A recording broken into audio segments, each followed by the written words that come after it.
Сәлем қыздар, бүгін біз сникерс тортын даярлайтын боламыз. Оған ең алдымен шифоновый бисквит даярлаймыз. Бізге ұн, қант, жұмыртқа, какао, сұйық май, кофе, қайнаған су, разрыхлитель, сода, тұз және ақуызға қант керек.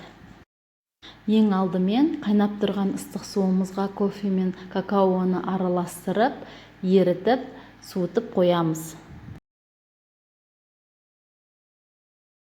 Содан соң құрғақ заттарымызды араластырып аламыз. Ұнымызға қант, разрыхлитель, сода, тұз қосып жақсылап араластырамыз. Жұмыртқамызды ақуыз бен сарыуызға бөліп аламыз.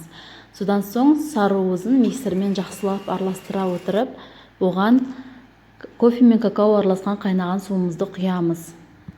Содан соң оны миксермен жақсылап араластырамыз. Араласқаннан кейін оған сұйық май қосып, тағы да миксермен араластырамыз. Осы сұйықтығымызға құрғақ заттарымызды салып араластырамыз. Сұйықтығымыз видеода көрсетілгенде осындай қоймалжың болуы тиіс. 8 жұмыртқаның ақуызына 45 грамм қантты қосып, ағарып көпіргенше миксерлейміз. Сымызды төңкерген сәтте ақуызымыз ақпауы тиіс. Осындай дәрежеге дейін миксерлейміз. Ақуызымызды сұйықтығымызға күрекшемен қоса отырып, аз-аздан араластырамыз. Біртіндеп қосып отырып араластырасыздар.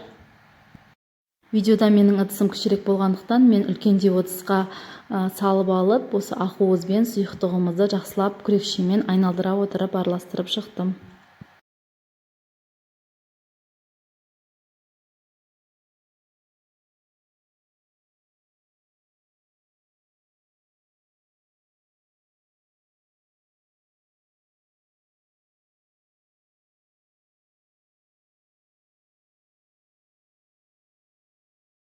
Формамызды фольгамен орап дайындаймыз, оған осы сұйықтығымызды құямыз.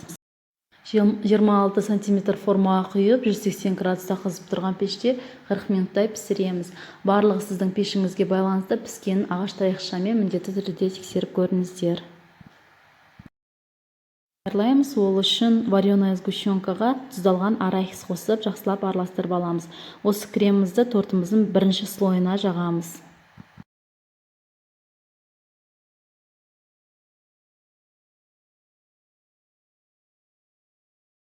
Екінші слойға крем даярлаймыз. Ол үшін кілегейге қант ұнтағын салып жақсылап миксерлейміз. Оған творожный сыр қосып, тағы да араластырамыз. Осымен екінші слойымыздың креміміз дайын болады. Бисквитіміз піскеннен кейін оны пешімізден шығарып аламыз. Оны әбден суытамыз. Суығаннан кейін 3-ке бөлеміз. Мен бисквитті 24 формада пісірдім. Өте биік болып шықты. Сондықтан мен бисквитті 5-ке бөлдім.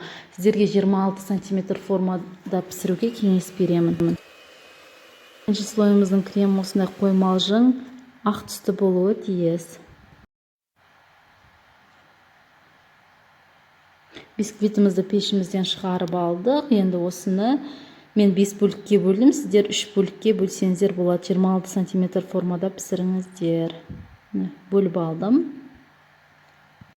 Бисквитімізді құрау үшін осы форманы қолданамыз. Ол өте ыңғайлы болады және бисквитіміз тегіс түзу шығады.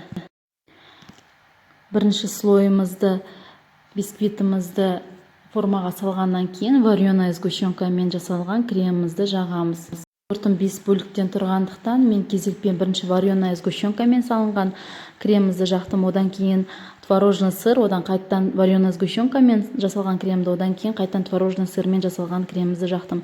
Ал сіздерде егерде 26 см формада пісірсеңіздер, тортыңыз өте жалпақ болып піседі. Сондықтан сіздер 3 бөлікке бөлсеңіздер болады. Оған бірінші слойына вареная сгущенкамен арахис қосылған кремімізді жағып, одан кейін бисквитімізді салып, одан кейін творожный сырдан жасалған кремімізді жақсаңыздар болады. Сол кезде сіздерде 3 слой болады торттарыңыз. Ал менде қазір 5 слой болды тортым.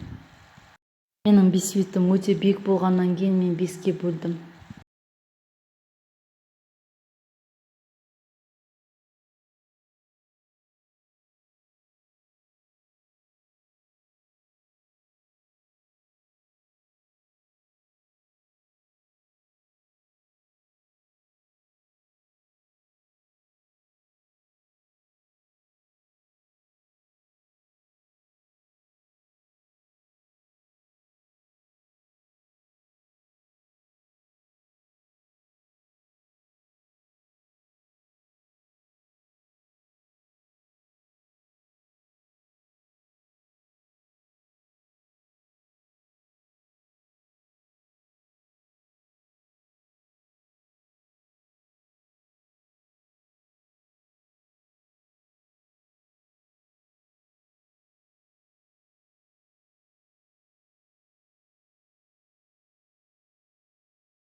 торттың бетіне міндетті түрде ең тегіс қабатын салыңыздар. Сол кезде тортты әсемдегендеріңізде торттыңыз өте тегіс әдемі болып шығады. Ал егерде ортасында кесілген қисық бисквиттеріңізді бетіне қоятын болсаңыздар, онда тортыңыз әсемдегенде кішкене қисықтау болып шығады.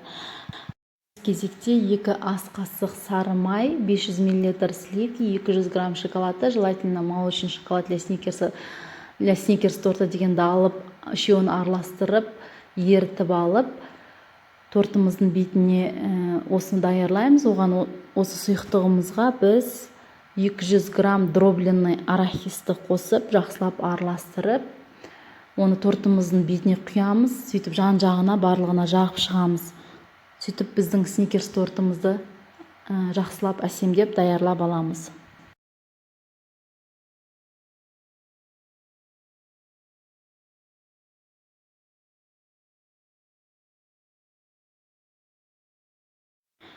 Бисквитімізден формамызды шешіп, дайын болған бетіне осы шоколадымызды құямыз. Сөйтіп жақсылап айналдыра отырып, жақсылап әсемдеп шығамыз. Дайын болған тортымызды бірнеше сағатқа тоңазытқышқа салып қойыңыздар. Сол кезде беті қатып, тортқа крем сіңеді. Осымен тортымыз дайын. Ас болсын сіздерге. Өте дәмді, сочный болып шығады. Міндетті түрде жасап көріңіздер.